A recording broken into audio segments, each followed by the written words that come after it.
ऐसे तो इंडिया में बहुत स्कैम्स होते हैं डेली बेसिस पे। कोई करोड़ों का, कोई लाखों का, कोई अरबों का। बट मेडिकल फील्ड के थ्रू जो डेली बेसिस पे जो स्कैम हो रहा है पेशेंट्स के साथ, वो कोई एड्रेस नहीं करता। जो भी पेशेंट जिन्हें हार्ट अटैक डायग्नोस होता है, एंजियोग्राफी किया जाता है, एंजियोप्लास्टी एडवाइस किया जाता है, ऐसे पेशेंट्स दो कैटेगरी में बढ़ जाते हैं। फर्स्ट पेशेंट जो मेडिक्लेम वगैरह होता है जिनके पास, वो पेशेंट्स प्राइवेट हॉस्पिटल्स में ट्रीटमेंट लेते हैं। एंड उसके बाद एक स्टेंट, दो स्टेंट एंड एवरीथिंग वो कर दिया जाता है। एंड फिर उसके बाद दूसरी कैटेगरी के जो पेशेंट्स होते हैं जिनके पास पैसे नहीं हैं, ऐसे पेशेंट्स जाहिर सी बात है गवर्नमेंट स्कीम्स का यूज करते हैं, जैसे एमजेपीजे वाई योजना। That is very good. Government is not lacking any.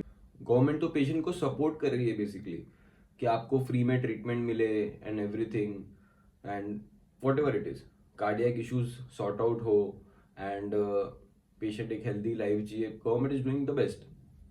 पर यहाँ पे जो इंटरनल स्कैम जो चल रहा है, उस स्कैम का सबसे बड़ा प्रॉब्लम ये है कि जैसे ही आपके ईसीजी में चेंजेस आ जाते हैं, मायोकार्डियल इन्फार्क्शन दिखाता है या एक्यूट कोरोनरी सिंड्रोम उसमें डिटेक्ट होता है, एंड यू फील कि अब मुझे आगे बढ़ना है ट्रीटमेंट के लिए या इन्वेस्टिगेशन के लिए, आप देखोगे बहुत सारे हॉस्पिटल्स जो एनजेपीजेवाई योजना के लिए अटैच्ड है, वो पेशेंट्स को अंधाधुंध ऑफर्स देते हैं।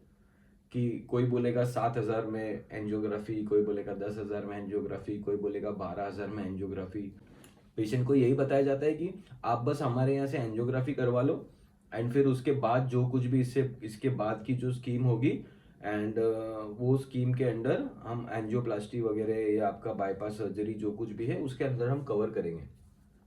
पर जैसे ही पेशेंट इस एंजियोग्राफी को करवाता है और पेशेंट को अगर ब्लॉक्स निकल जाए, एक ब्लॉक, दो, तीन, जैसे भी डिसाइड होता है, एंड फिर उसके बाद ऐसे डिसाइड होता है कि एंजियोप्लास्टी करवाना है। अब पेशेंट के पास तो पैसे है नहीं, तो पेशेंट से पैसे निकलवाने के जो तरीके हैं वो बहुत बुरे हैं।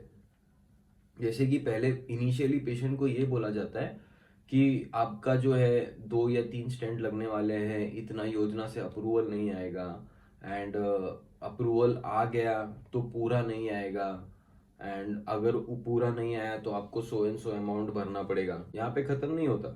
उसके आगे पेशेंट्स को ये बताया जाता है कि जो योजना के थ्रू जो हमें स्टेंट्स मिल रहे हैं, वो स्टेंट्स इंडियन है, इंडियन मेड है, लो क्वालिटी के है। बट अगर आप चाहते हो कि हम अच्छी क्वालिटी के स्टेंट्स लगाए, तो आपको अलग से पे करना पड़ेगा। एंड वो पे करने के लिए एक अमाउंट बताया जाता है, जो कि हर रिलेटिव या कोई भी पेशेंट चाहता है कि उसके साथ अच्छा ट्रीटमेंट हो। वो बेचारे कहीं से तो एक अमाउंट इकट्ठा करते हैं, उन्हें एक से अमाउंट बोला जाता है कि अगर एक स्टेंट यूज हुआ तो इतने पैसे अलग से आपको देने पड़ेंगे, दो के इतने पैसे देने पड़ेंगे। और ये पूरा का पूरा जो ट्रांजैक्शन होता है ये कैश में होता है। ये कोई हॉस्पिटल आपको बिल नहीं देता, कुछ नहीं देता। एंड बेसिकली लोग भर भी देते हैं। माई क्वेश्चन इज कि अगर कोई बंदा आपका ट्रीटमेंट कर रहा है and he is doing your angioplasty, और वो आपको अगर बता रहा है कि नहीं, जो योजना से जो स्टेंट आया था मैंने वो स्टेंट यूज नहीं किया है, मैंने एक इंपोर्टेड स्टेंट यूज किया है। माई क्वेश्चन इज कि आपको कैसे ये प्रूव हो रहा है कि उस डॉक्टर ने या उस कार्डियोलॉजिस्ट ने उस इंपोर्टेड स्टेंट को ही यूज किया है? आप खोलकर तो देख नहीं सकते, ठीक है। एंड स्टिकर्स एंड बिल्स वगैरह, ये तो कचरे के भाव में हमारे देश में बन रहे हैं। हर चीज की कॉपी बन रही है, तो stickers and bills is not a very big deal. Secondly, कुछ हॉस्पिटल्स ऐसे भी है उस टेंट्स में कुछ झोल झपाट नहीं कर रहे, तो उस हॉस्पिटल्स में ये एक अलग प्रॉब्लम है कि उनको जो योजना से एक अमाउंट आ रहा है उसमें कोई कार्डियोलॉजिस्ट काम नहीं करना चाहता। तो कॉस्ट कटिंग करने के लिए जो भी शीट वो यूज करते हैं या जो नीडल वो यूज करते हैं या जो गाइड वायर वो लोग यूज करते हैं, these all things are suppose to be use only one time. एक ही बार यूज करने के लिए बनी हुई होती है। बट टेक्नोलॉजी का यूज करके ये लोग क्या करते हैं कि एक ही बार मंगाई हुआ सामान, एक ही बार मंगाया हुआ जो सामान होता है एक पेशेंट में यूज होता है, फिर वो क्लीन होता है और उसे ईटीओ किया जाता है। बेसिकली वो डिसैनिटाइज करने का एक प्रोसेस है जिसमें गैस के थ्रू आप पहले क्लीन करते हो और उसे डिसैनिटाइज करते हो, और यही सामान गोल गोल गोल नेक्स्ट 8-10 पेशेंट के लिए घूमता रहता है। इसमें हॉस्पिटल प्रॉफिट कैसे कमाता है कि पहली बार जो सामान यूज हुआ है उसका बिल तो बन जाता है, बट वही सामान अगले 10 पेशेंट में यूज होगा ईटीओ कर करके। ETO is very cheap compare to buying a new product. ETO करना बहुत आसान होता है, तो ईटीओ कर करके उसी सामान को अगले 10 बार वो लोग यूज करेंगे। पर जब बिल पे करना की बारी आती है या इंडेंट दिखाने की बारी आती है कि क्या क्या सामान कौन से पेशेंट में यूज होता है, तो हर पेशेंट में एक फ्रेश इंडेंट किया जाता है, जिससे क्या होता है कि जो 10 इंडेंट का जो उन्होंने जितना भी सामान यूज हुआ है उसको यूज करने का बिल तो लग जाता है, but back of the picture उन लोगों ने एक ही सामान हर किसी को यूज किया है।